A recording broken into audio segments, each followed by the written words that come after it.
할렐루야. 우리 옆에 분들과 인사하겠습니다. 주 예수 그리스도는 우리의 구주가 되십니다. 주 예수 그리스도는 우리의 구주가 되십니다. 사도신경 하심으로 12월 20일 화요일 새벽 예배를 하나님께 드리도록 하겠습니다. 나는 전능하신 아버지 하나님 천지의 창조주를 믿습니다. 나는 그의 유일하신 아들 우리 주 예수 그리스도를 믿습니다. 그는 성령으로 잉태되어 동정녀 마리아에게서 나시고 본디오 빌라도에게 고난을 받아 십자가에 못 박혀 죽으시고 장사된 지 사흘 만에 죽은 자 가운데서 다시 살아나셨으며 하늘에 오르시어 전능하신 아버지 하나님 우편에 앉아 계시다가 거기로부터 살아있는 자와 죽은 자를 심판하러 오십니다. 나는 성령을 믿으며 거룩한 공교회와 성도의 교제와 죄를 용서받는 것과 몸의 부활과 영생을 믿습니다. 아멘. 찬송가 545장 찬양 드리겠습니다.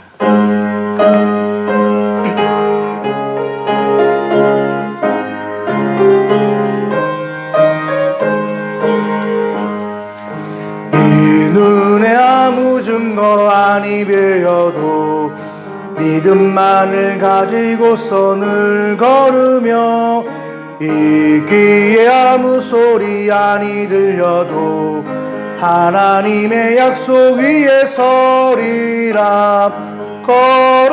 걸어가세 믿음 위에 서서 나가세 의심 버리고 걸어가세 믿음 위에 서서 눈과 귀에 아무 증거 없어도 이 눈이 보기에는 어떠하든지 이미 얻은 증 그대로 늘 믿으며 이 마음에 의심 없이 살아갈 때에 우리 소원 주 안에서 이루리.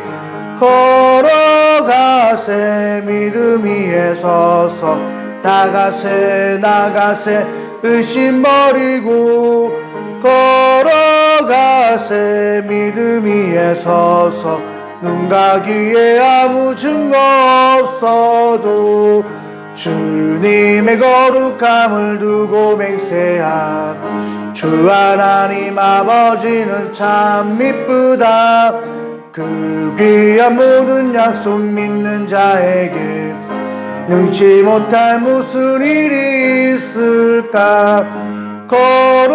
걸어가세 믿음 위에 서서 나가세 의심 버리고 걸어가세 믿음 위에 서서 눈과 귀에 아무 증거 없어도. 아멘. 은혜 받으실 하나님 말씀은 누가복음 20장 1절에서 8절까지 말씀입니다.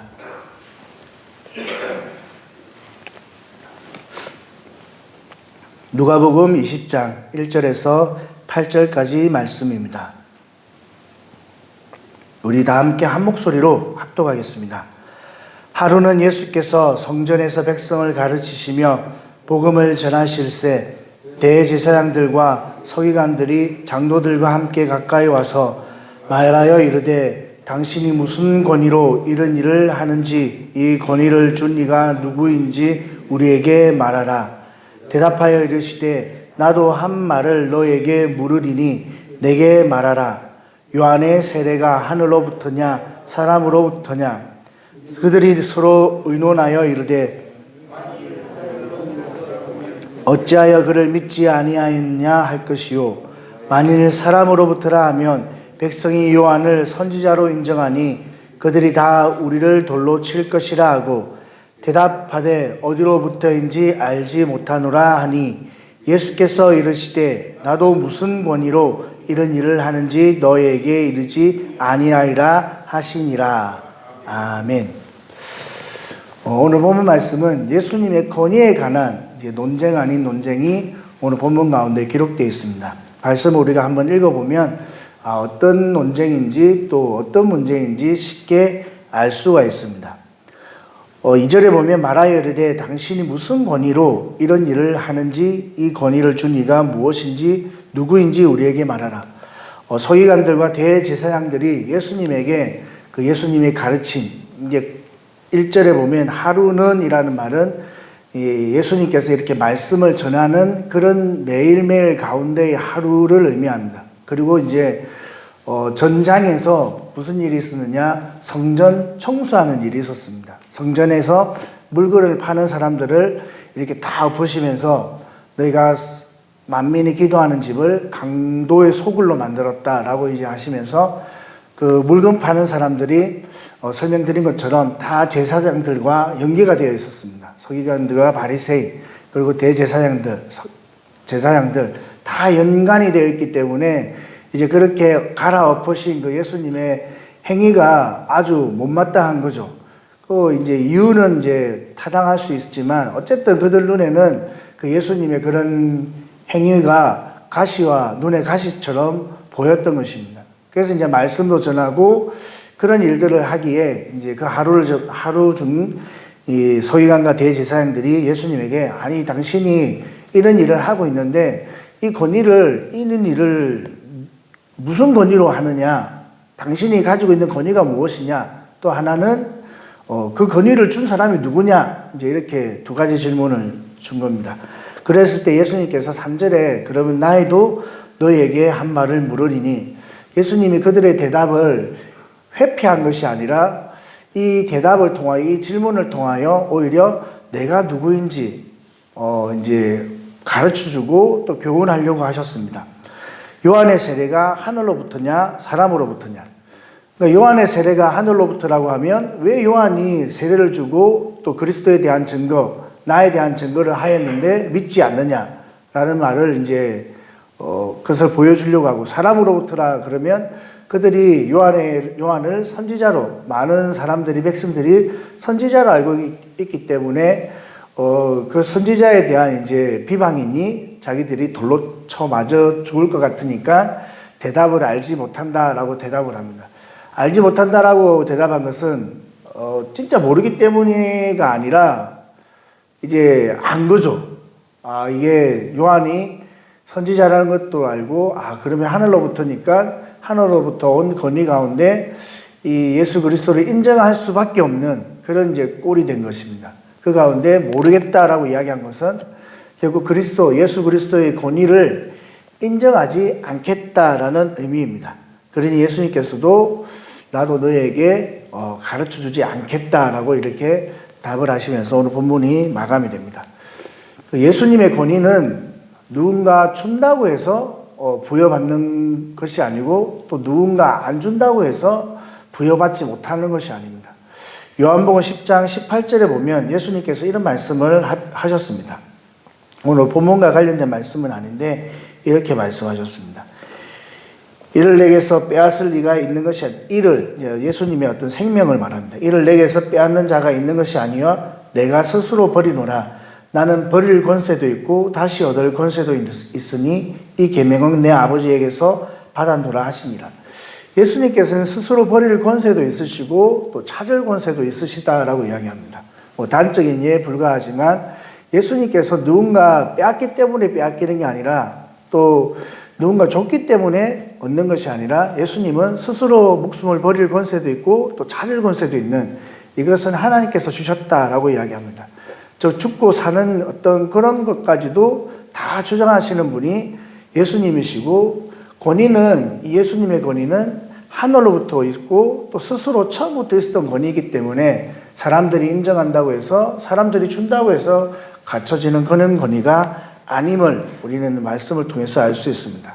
사람의 권위는 누군가 세워줘야 권위가 생깁니다.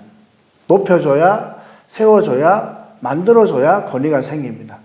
그래서 많은 사람들이 오늘날 그 권위를 얻기 위해서 눈치를 보고 또 힘쓰는 것을 볼 수 있습니다. 하지만 세상의 권위는 언젠가는 다 패할 것이고 무로 돌아갈 것이고 또 우리가 주님 앞에 섰을 때는 그런 세상의 권위, 세상이 만들어준 권세가 결코 우리가 주님 앞에 서는 일 가운데 도움을 주지는 않습니다.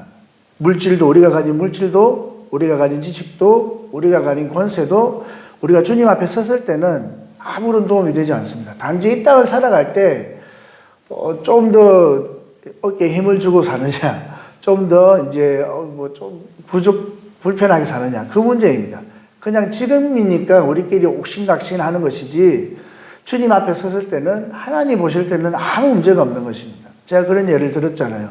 63빌딩 위에 서보면 이게 사람인지 뭐 개미인지 구분이, 개미는 아니고 사람인지 뭐 누가 흰머리인지 대머리인지 구분이 안 나는 거예요. 지금은 머리가 빠져서 고민이 되고 머리가 휘져서 고민이 되지만 위에서 보면 아무 문제가 없는 거예요. 저 차가 그냥 뭐 모닝인지 뭐 외제차인지 구분이 안 되는 겁니다. 그냥 우리끼리 지금 눈에 보이니까 저 차는 외제차, 이 차는 한국차, 국산차, 작은 차, 큰 차 구분해낸 것입니다.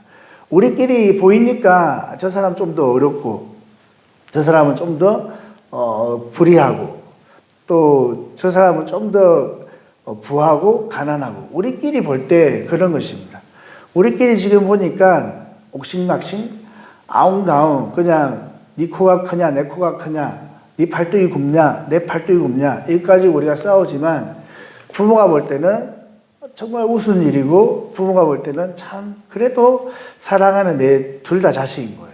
소금장수나 우산장수나 통일한 내 자식인 것입니다. 하나님 보실 때는 그런 걸 보시는 게 아니라 우리 가운데 그리스도의 향기가 있는지 저 자녀가 내가 정말 사랑하여 보내준 그 예수의 내 사랑하는 참아들 예수의 그 십자가의 피가 발려져 있는지 흐르고 있는지 향기가 나는지 이것만 보시는 거예요. 그걸 보고 정말 이게 정말 내 아들이구나 참아들이구나 판단한 것이지 공부를 잘하는지 좀 더 가졌는지 이거에 대한 관심은 아버지 하나님 볼 때는 무의미한 것입니다.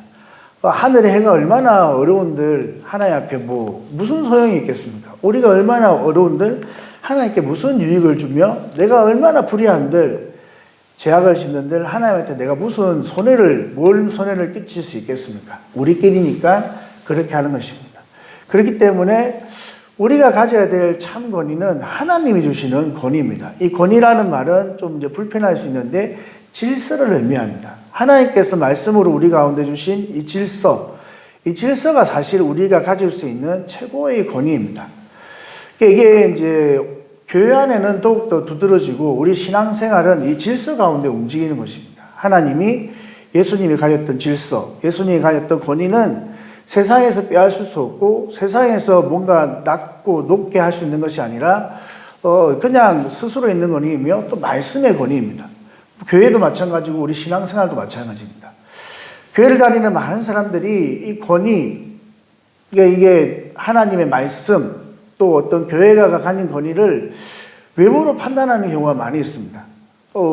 똑같은 목사이지만 좀 외모가 이렇게 좀 부족하면 좀 이제 약간 이렇게 좀 무시하거나 하찮게 보거나 또 이게 말을 잘하고 또 이렇게 지식이 있어 보이면 또 뭔가 이게 이 양력에나 학력에다가 쫙 뭔가 이렇게 쭉 기록되어 있으면 저 사람이 뭐 이상한 말을 하는 것 같아도 저 사람 말이 맞나 보다 이렇게 생각하는 사람들이 교회 안에 너무너무 많습니다.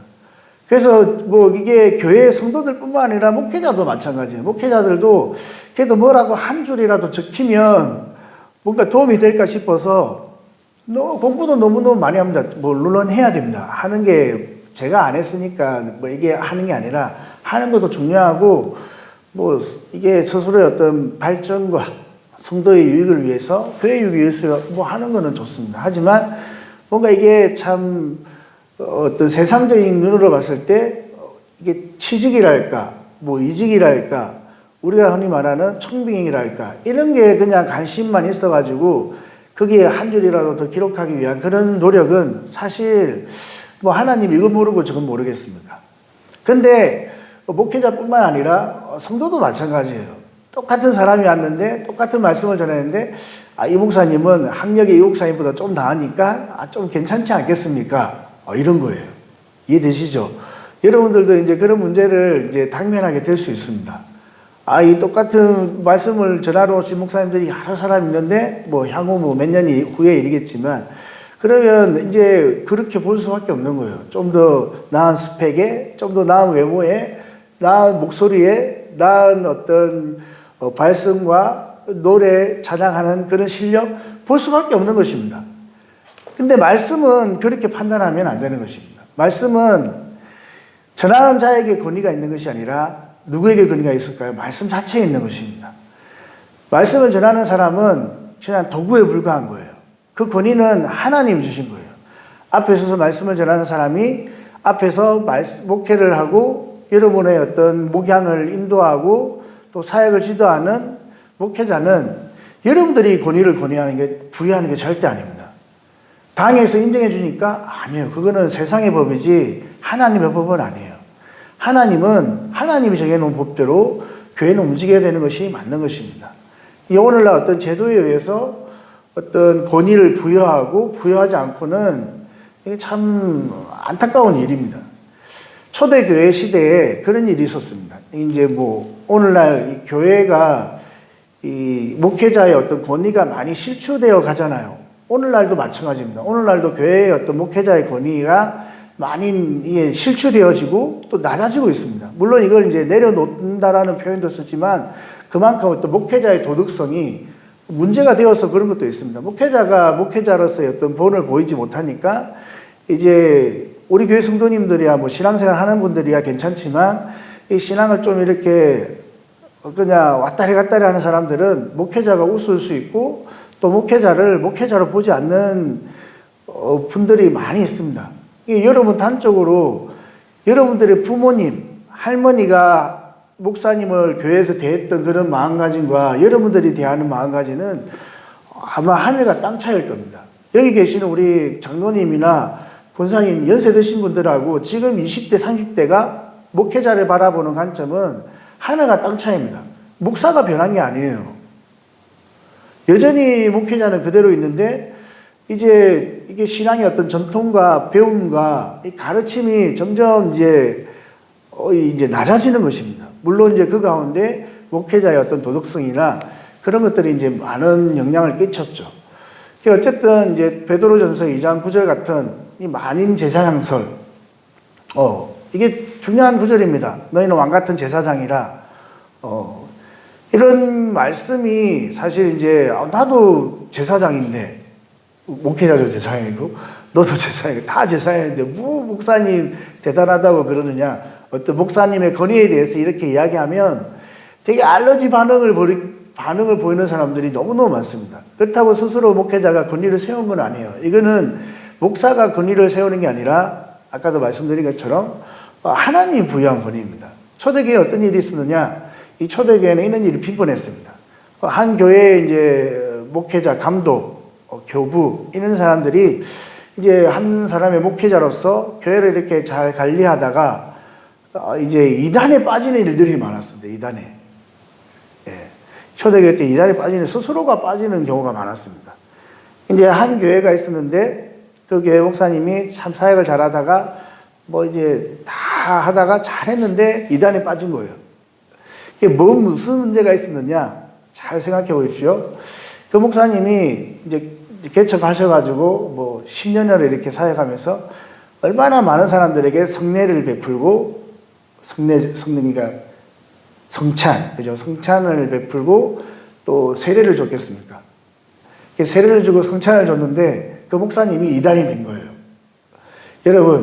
여러분들이 받은 성찬이 무효할까요? 여러분들이 받은 세례가 무효할까요? 생각해 보십시오. 다시 받아야 되나요?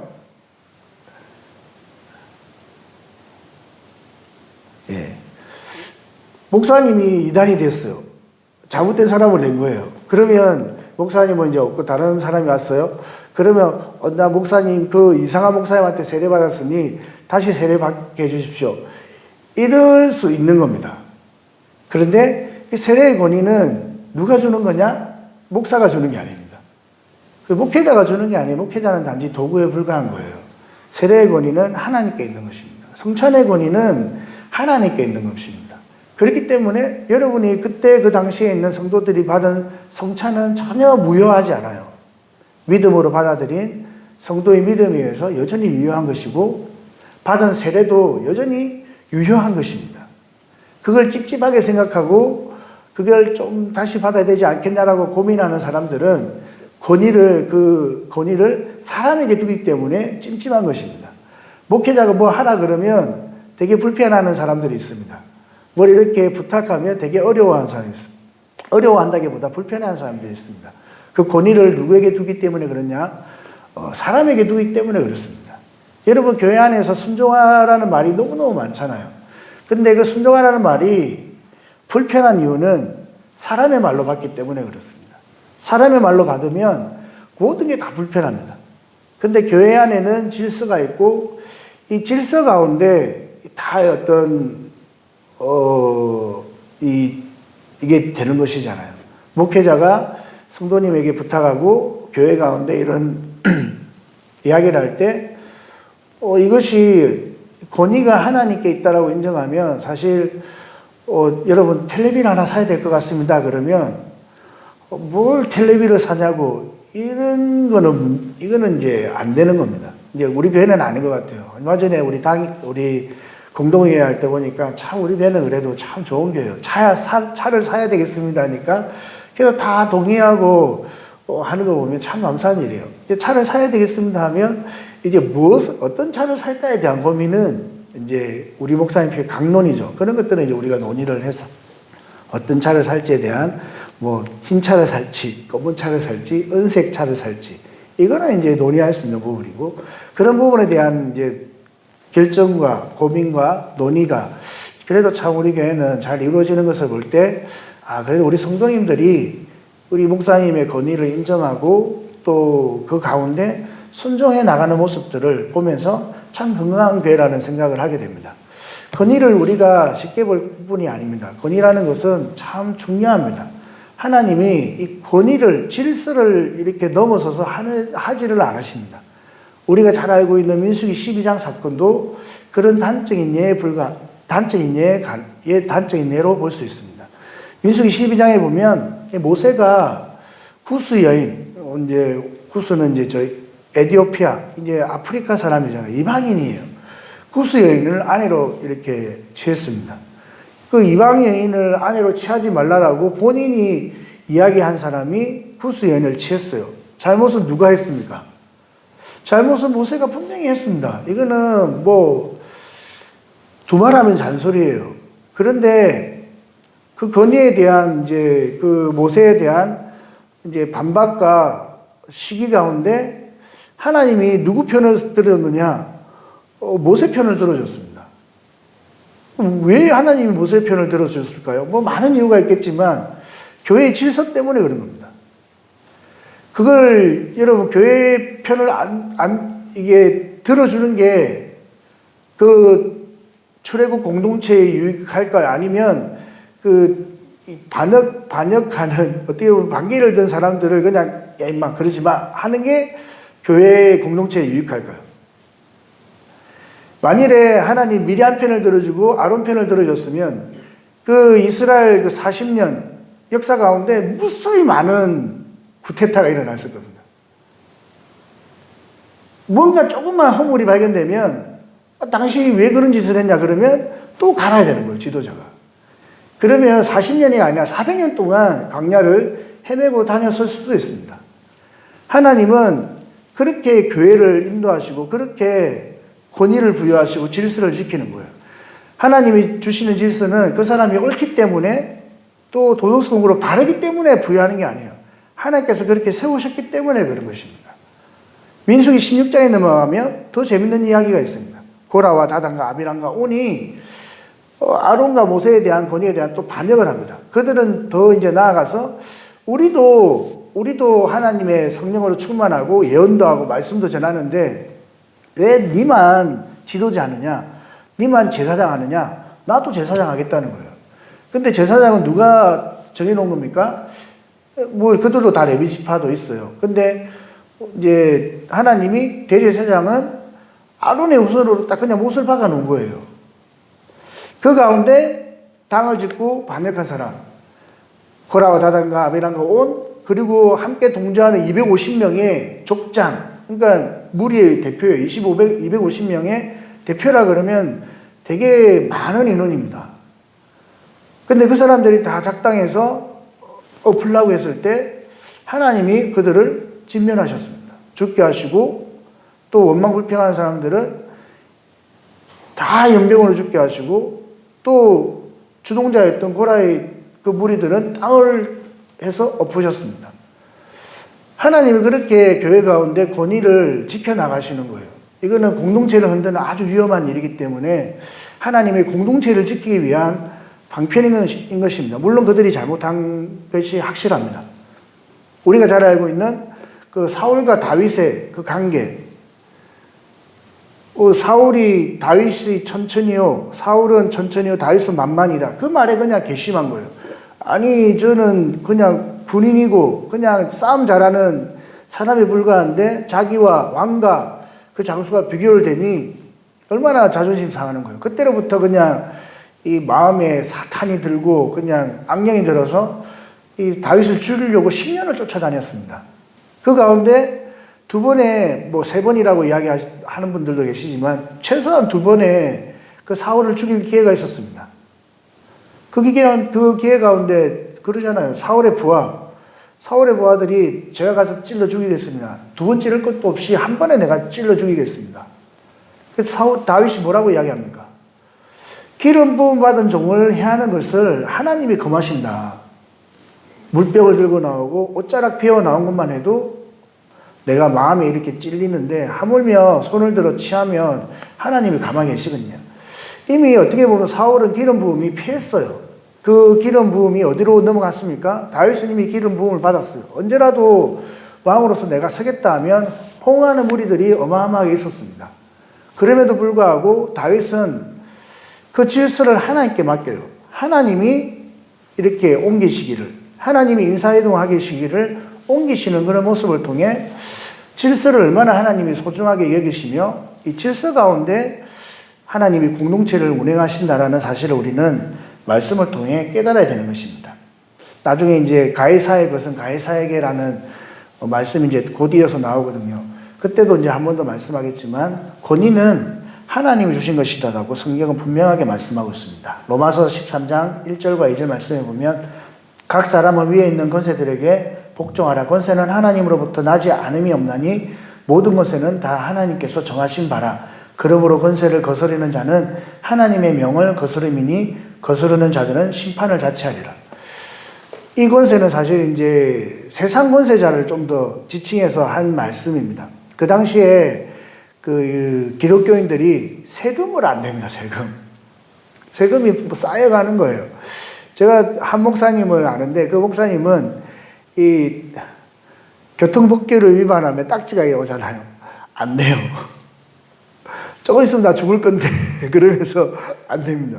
400만 원이 쌓여있는 걸 제가 봤습니다. 아우 되게 놀랍습니다.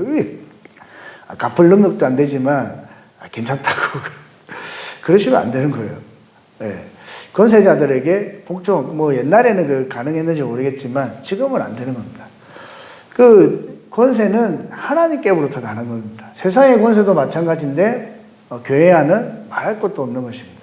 여러분들에게 이렇게 말씀드리는 거는 야, 이 목사님한테 이제 알아서 꿇어 이런 게 아니라 여러분 이게 질서 가운데 자유함이 있는 것입니다. 내가 질서를 어기려고 그러면 불편한 거예요. 좀 줄 서서 기다리더라도 질서를 지키면 편안합니다. 아, 언젠가는 차례가 돌아오는데. 근데 내가 저기를 좀 빨리 가볼까? 저 사람들이 이렇게 할 때 뭔가 이렇게 저쪽에 성동격서 뭐 이런 이쪽으로 뭐 이렇게 동쪽에 뭔가를 이렇게 가지고 사람들이 동쪽에 눈이 쏠릴 때 왼쪽에서 팍 치도록 이런 그냥 뭔가 고민해가지고 내가 여기로 올라갈 수 있지 않을까? 저기로 올라갈 수 있지 않을까? 이런 생각하면 너무너무 불편하잖아요. 너무너무 이게 자유함이 없잖아요. 그때로부터 그냥 죽는 겁니다. 그냥 사람은 고민되고 어떻게 하면 내가 저 자리를 앉을 수 있을까? 어떻게 하면 내가 저 자리를 차지할 수 있을까 생각하면 뭐 이제 마음의 그 짐과 마음의 괴로움이 자유함이 없는 것입니다. 그런데 때가 되기를 기다리고 하나님이 이렇게 잘 이렇게 참 운행하시는 것을 우리가 참 기다리고 또 순응하고 그 가운데 순종하면 그냥 우리 신앙생활은 자유함이 있고 부족하게 없는 것입니다. 여러분들이 그렇기 때문에 제가 이런 말씀을 전하는 게 아니라 성경에 있는 말씀이기 때문에 이렇게 전하는 것입니다. 그래서 한 번 더 우리가 이 건의에 대한 이제 질서, 또 하나님께서 세우신 우리 한 교회 가운데 세우신 담임 목사님, 이 담임 목사님의 건의는 사실 이제 하나님이 주신 어떻게 보면 참 건의입니다. 이게 뭐 사람이 완전할 수는 없잖아요. 부족하고 연약하고 또 실수할 수 있습니다. 그럼에도 불구하고 하나님은 그 건의를 여전히 지켜나가시는 거예요. 그 가운데 우리가 같이 중보하고 또 같이 섬기고 같이 협력할 때 하나님은 이 교회를 아름답게 만들어 가실 것이고 또 우리의 삶을 아름답게 풍성하게 이렇게 우리 삶도 운행해 주시고 지어 가시는 그런 축복들이 우리 삶 가운데 반드시 있다는 사실을 잘 깨달으셔서 이 권위에 대한 문제를 가지고 고민하지 마시기 바랍니다. 뭐 고민할 것도 없죠. 고민도 안 하시겠지만 우리 교회 성도님들 너무너무 잘하십니다. 너무너무 잘하세요. 못하기 때문에 전하는 게 아니라 또 이제 하나님의 말씀이기 때문에 전하는 것입니다. 그래서 전하는 자에게 권위가 있는 것이 아니라 전하는 자에게 권위를 주신 하나님께 모든 권위가 있고 또 교회에는 세워진 사람에게 권위가 있는 것이 아니라 하나님이 그 세울 수 있도록 부여하신 권위 가운데 있다라는 사실을 잘 깨달으셔서 그 권위 가운데 자유함을 누리고 권위 가운데 또 참 어떤 신앙의 모습으로 살아갈 수 있는 저와 여러분들 될 수 있기를 주님 이름으로 축복합니다. 담임 목사님께서 오늘 또 이제 눈 수술을 받으십니다. 눈 수술을 받으시면 아마 이번 한 주간은 강단에 서시기가 좀 힘드실 것 같습니다. 그래서 제가 지금 계속 이제 좀 말씀을 준비하고 있는데 특별히 목사님 눈 수술 가운데 하나님께서 함께 하셔서 잘 수술 받을 수 있도록 기도해 주시고 또 하루라도 빨리 이렇게 회복이 될 수 있도록 기도해 주시기를 부탁을 드리겠습니다. 하나님 감사합니다. 오늘 말씀을 통하여 참 권위자이신 그 예수님의 권위에 관한 사람들의 논쟁을 참 바라보게 됩니다. 참 어리석은 논쟁이고 불필요한 논쟁입니다.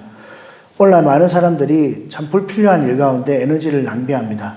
진리가 아닌 비진리 가운데 에너지를 쏟고 진리가 아닌 비진리 가운데 또 목소리를 많이 높입니다. 진리가 아닌 비진리 가운데 물질과 시간과 마음을 빼앗기는 사람들이 너무너무 많습니다. 하나님, 우리가 허튼 일 가운데 마음과 생각과 시간과 물질을 빼앗기지 않게 해주시고 하나님, 우리가 영원한 것 가운데 참 진리 가운데 마음과 생각과 또 시간과 물질을 힘을 우리가 쏟을 수 있도록 은혜 베풀어 주시옵소서. 오늘 하루도 하나님의 도우심을 받는 귀한 한 날로 축복하여 주시옵소서.